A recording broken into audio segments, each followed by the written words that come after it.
L'épisode reprend au commissariat, où Boursou montre à Meriem le bandana bleu retrouvé dans la maison et lui demande comment il a pu s'y retrouver. Meriem répond qu'il devait être dans la voiture et supplie qu'on mette enfin un terme à toute cette histoire. Boursou lui demande si Savas l'a menacée ou si elle a peur de lui. Mais Meriem refuse sa protection et affirme qu'elle veut seulement retrouver une vie normale, s'occuper de son père et récupérer la boulangerie. Lorsque Boursou affirme que Savas a mis le feu à sa maison avant de la sauver, Meriem refuse encore de l'accuser. Au même moment, Artan aperçoit Meriem en train de faire sa déposition. Il appelle aussitôt Oktay pour le prévenir et lui demande de ne surtout pas laisser Meriem partir. Pendant ce temps, dans la maison de repos, l'infirmière annonce qu'Arif a reçu des nouvelles de sa fille et qu'elle va bien. Elle installe ensuite la photo de la mère de Meriem près de son lit, ce qui provoque une nouvelle dispute entre Nourten et son ami. Au commissariat, Artan arrive trop tard. Boursou lui annonce que Meriem est déjà partie, ce qui le met hors de lui. De son côté, Savas reçoit un appel de son avocat. Il apprend que Gouklou va être libéré et que Meriem n'a porté plainte contre aucun d'eux. Cette nouvelle soulage énormément Savas. Pendant ce temps, Dorine envoie un message à Oktay pour lui donner rendez-vous à la galerie d'art. Meriem rend ensuite visite à son père. Elle lui raconte que Savas ne lui a fait aucun mal et qu'il cherche toujours à découvrir la vérité sur la mort de Sevinek. Elle rêve déjà d'une nouvelle vie avec son père dans une petite maison entourée d'un jardin. Lorsque l'infirmière s'étonne de l'entendre défendre Savas, Meriem affirme qu'il est bien plus gentil que tout le monde ne le pense. L'infirmière lui conseille alors de partir avant l'arrivée du directeur. Pendant ce temps, Gouklou est enfin libéré. Boursou lui révèle que Meriem n'a porté plainte ni contre lui ni contre Savas. Même lui est surpris par cette décision. De son côté, Boursou ne comprend toujours pas pourquoi Meriem protège désormais Savas. Non loin de là, Oktay et Artan observent la scène. Oktay estime que Boursou devient un véritable problème et laisse entendre qu'il faudra s'occuper d'elle. À la sortie du commissariat, Gouklou provoque Oktay, mais celui-ci préfère partir sans répondre. Quelques secondes plus tard, Savas arrive. En voyant son ami, il croit qu'Oktay l'a agressé et veut aller le confronter. Gouklou l'en empêche, lui rappelant qu'Oktay cherche justement un prétexte pour le renvoyer en prison. Pendant ce temps, Meriem retourne dans les ruines de son ancienne maison. En retrouvant quelques souvenirs de son enfance, elle fond en larmes. Enfin, Bélise reçoit un appel d'Oktay, qui lui demande de le prévenir dès qu'elle aura des nouvelles de Meriem. Après avoir raccroché, Bélise lui explique qu'Oktay est très inquiet, mais Meriem répond simplement qu'il n'a aucune raison de l'être. De son côté, Gouklou est surpris d'apprendre que Meriem n'a jamais dénoncé la véritable responsable de l'accident. Il rappelle qu'elle a accepté une lourde peine de prison sans jamais rien révéler. Savas lui demande alors pourquoi il n'a pas révélé sa cachette à la police. Gouklou répond qu'il voulait le protéger, comme toujours. Les deux hommes comprennent que Meriem garde un énorme secret depuis le début. Gouklou pense qu'elle a peut-être fini par le confier à quelqu'un, mais Savas n'y croit pas. Selon lui, il faudra trouver un autre moyen de lui faire dire la vérité. Savas annonce alors qu'il a déjà un plan, et une surprise. Gouklou plaisante en disant qu'il est toujours le cerveau de leurs opérations et veut savoir de quoi il s'agit. Savas lui répond qu'il va travailler avec quelqu'un d'autre. Gouklou fait semblant d'être vexé, jusqu'à ce que Savas lui explique que leur nouvelle arme secrète sera sa mère. À ce moment-là, Gouloumseur apparaît élégamment habillée. Les deux hommes la regardent avec admiration pendant qu'elle demande si sa tenue lui va bien. Pendant ce temps, chez Bélise, Meriem cherche un moyen de récupérer la boulangerie de son père. Elle explique que la banque a saisi le commerce avant que Savas ne le rachète. Elle ne comprend pas pourquoi tout a été vidé alors que le matériel semblait largement suffire à rembourser leurs dettes. Bélise reconnaît que ce domaine n'est pas sa spécialité et admet qu'Oktay connaîtrait mieux ces questions. En remarquant le malaise de Meriem, elle lui demande si elle s'est disputée avec lui. Meriem évite la question. Bélise lui propose alors de passer la nuit chez elle, le temps que les choses se calment. Touchée par cette gentillesse, Meriem accepte. Pendant ce temps, Oktay rejoint Dorine à la galerie d'art. Après avoir renvoyé son employé, Doreen invite Oktay à prendre un café afin de discuter tranquillement. Chez Belize, Meriem sort de la salle de bain. Belize la surprend par hasard et s'excuse aussitôt. Elle lui montre ensuite la chambre qu'elle lui a préparée et l'invite à dîner, bien décidée à lui offrir un peu de réconfort. Pendant ce temps, la discussion entre Doreen et Oktay devient beaucoup plus tendue. Doreen lui rappelle que Meriem n'a finalement porté plainte contre personne, comme il l'avait prévu. Mais désormais, elle exige qu'Oktay lui remette toutes les vidéos compromettantes, sans aucune copie. Oktay hésite, car il ne lui fait pas confiance.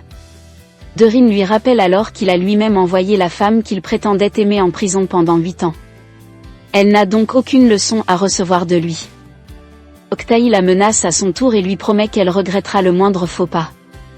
Les deux comprennent qu'ils sont désormais liés par leur secret.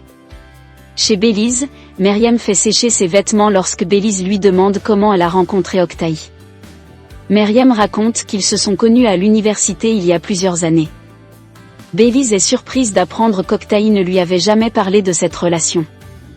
Les deux femmes réalisent qu'elles auraient aimé se connaître bien plus tôt. Quelques instants plus tard, Oktay appelle Belize. Il lui propose de passer la voir, prétextant qu'elle lui manque. Belize accepte à moitié, mais lui explique qu'elle reçoit une amie chez elle. Sans révéler qu'il s'agit de Meriem, elle refuse sa visite.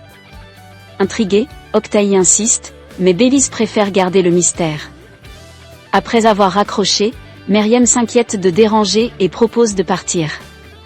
Belize refuse catégoriquement et lui répond avec le sourire que faire patienter un homme ne peut que rendre leur relation encore plus intéressante. Chez lui, Savas remarque la bassine que Meriem a utilisée pour soigner ses blessures. En la regardant, il repense au moment où elle est restée à son chevet malgré tout ce qu'ils ont traversé. Soudain, quelqu'un frappe à la porte. C'est sa sœur Naz, venue lui apporter une recette préparée par Gulomsé, celle qu'ils mangeaient lorsqu'ils étaient enfants. Très vite, la conversation devient plus sérieuse. Naz reproche à son frère de toujours affronter les problèmes seul et de laisser Doreen être au courant avant toute la famille. Elle lui demande s'il se passe quelque chose entre eux. Savas répond qu'il ne veut simplement pas lui briser le cœur, mais qu'il ne l'aime pas. Naz lui ouvre alors les yeux. Elle lui rappelle que, depuis la mort de Sevinek, il s'est persuadé qu'il ne pourrait plus jamais aimer quelqu'un. Selon elle, accepter d'épouser Doreen uniquement pour faire plaisir à leur père serait une grave erreur. Même si Savas tente d'éviter le sujet, Naz insiste, il ne doit pas renoncer à l'amour par culpabilité. Le lendemain matin, Savas, Gulomsé et Gupklou se rendent dans une pâtisserie. Gulomsé apprécie immédiatement les lieux, tandis que Savas prépare déjà la suite de son plan. Gupklou essaie de retrouver Meriem, mais reconnaît que ce n'est pas simple. Savas lui rappelle alors qu'elle possède une avocate, Belize. Il lui demande de la contacter discrètement pour retrouver la trace de Meriem. Gupklou accepte, mais tombe directement sur la messagerie. Savas lui demande de continuer à essayer pendant que lui part de son côté. Gupklou comprend aussitôt que son ami compte retrouver Meriem lui-même. Pendant ce temps, chez Nourten, Oktay reçoit les conseils de sa mère et de sa grand-mère. Cette dernière lui demande si tout va bien avec Meriem. Nourten, elle, estime que la jeune femme devient un véritable problème et qu'il faut agir rapidement avant qu'elle ne leur échappe complètement. La conversation se tourne ensuite vers Arif, le père de Meriem. La grand-mère affirme avoir vu ses doigts bouger à la maison de repos, mais Nourten refuse d'y croire. Cette information intrigue pourtant Oktay, qui décide d'aller vérifier lui-même l'état d'Arif. Chez Belize, celle-ci découvre un mot laissé par Meriem. La jeune femme explique qu'elle est partie rendre visite à son père avant de chercher du travail. Pour la remercier de son accueil, elle lui a même préparé quelques pâtisseries. Belize appelle ensuite Oktay et l'invite à venir prendre le petit déjeuner. Il s'inquiète d'abord parce que son téléphone était éteint toute la nuit. Belize lui explique qu'elle n'avait simplement plus de batterie. Malgré son invitation, Oktay décline en affirmant avoir beaucoup de travail. Les deux échangent quelques mots affectueux avant de raccrocher. De son côté, Meriem commence à chercher un emploi afin de reconstruire sa vie. Malheureusement, dans une première pâtisserie, on lui explique que le poste de chef est disponible, mais que le patron refuse d'embaucher une femme. Déçue, Meryem remercie malgré tout son interlocuteur et poursuit courageusement sa recherche d'un nouveau départ. Pendant ce temps, chez Yurdal, ses avocats arrivent en urgence avec de mauvaises nouvelles. Ils lui annoncent que le dossier concernant Turan avance rapidement et qu'un important transfert d'argent attire désormais l'attention des enquêteurs. Yurdal balaie leurs inquiétudes en expliquant qu'il s'agit simplement d'une donation, mais ses avocats le préviennent qu'un inspecteur pourrait bientôt débarquer dans son entreprise. Agacé, Yurdal met fin à la discussion, déjà irrité par cette nouvelle affaire. De son côté, Meryem poursuit sa recherche d'emploi. Dans une nouvelle pâtisserie, elle accepte même de faire la vaisselle ou les tâches les plus simples. Le responsable, impressionné par sa beauté, lui demande plutôt pourquoi une jeune femme comme elle cherche un travail dans un tel endroit. Déçue de ne pas être prise au sérieux, Meryem s'en va sans répondre. À l'hôpital, Oktay rend visite à Arif, le père de Meryem. Seul avec lui, il laisse tomber son masque. Il lui confie que tout le monde cache désormais des secrets et qu'il n'a plus personne à qui parler. Puis son discours devient beaucoup plus inquiétant. Il révèle qu'il sait qu'Arif montre des signes de guérison et lui fait comprendre qu'il préfère le voir rester silencieux. Pour lui, tant qu'Arif ne parle pas, tous leurs secrets resteront enterrés. Pendant ce temps, Meryem entre dans une autre pâtisserie.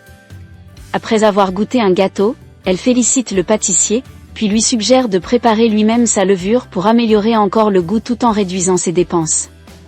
Séduit par ses compétences, le patron lui propose immédiatement le poste. Meryem est folle de joie et accepte sans hésiter. Mais lorsqu'il lui demande son casier judiciaire, elle préfère être honnête et avoue avoir passé du temps en prison. Aussitôt, le regard du patron change. Malgré son talent, il retire son offre d'emploi. Une nouvelle fois, Meryem voit son passé détruire ses chances de recommencer sa vie et quitte la pâtisserie en larmes. À l'hôpital, Oktay continue de manipuler Arif. Il justifie toutes ses décisions en affirmant qu'il a sauvé sa propre vie et que Meryem a finalement retrouvé la liberté.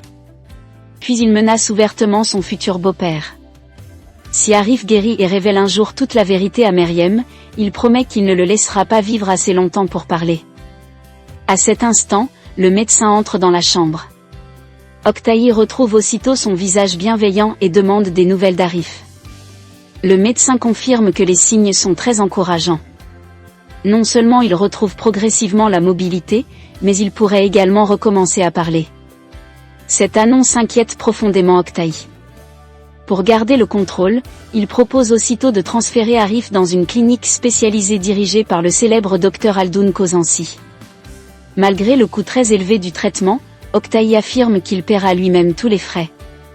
Pendant ce temps, Meryem, assise à un arrêt de bus, fond en larmes après ce nouvel échec. Une femme s'approche d'elle, lui tend un mouchoir et tente de la réconforter en lui disant qu'il existe toujours une solution. Meryem la remercie, mais avoue que tant de malheurs se sont accumulés dans sa vie qu'elle ne sait même plus par où commencer. Au même moment, Bélise reçoit un appel d'un autre établissement. Cette fois, une bonne nouvelle l'attend. On lui annonce que Meryem a été retenue pour un emploi, mais que personne ne parvient à la joindre. Bélise promet de lui transmettre immédiatement le message. En réalité, cet appel est le résultat du plan de Gouklou. Après avoir raccroché, il affiche un grand sourire et se félicite d'avoir réussi son coup. Savas lui demande s'il connaissait la personne au téléphone. Gouklou répond que non, avant d'expliquer, avec humour, que changer de voix fait simplement partie de ses talents. N'oubliez pas d'aimer la vidéo, de vous abonner et d'activer la cloche pour ne manquer aucun résumé. Rejoignez aussi notre chaîne Telegram et notre groupe WhatsApp. Les liens sont dans la description pour découvrir encore plus de séries. À très bientôt pour le résumé de l'épisode 12.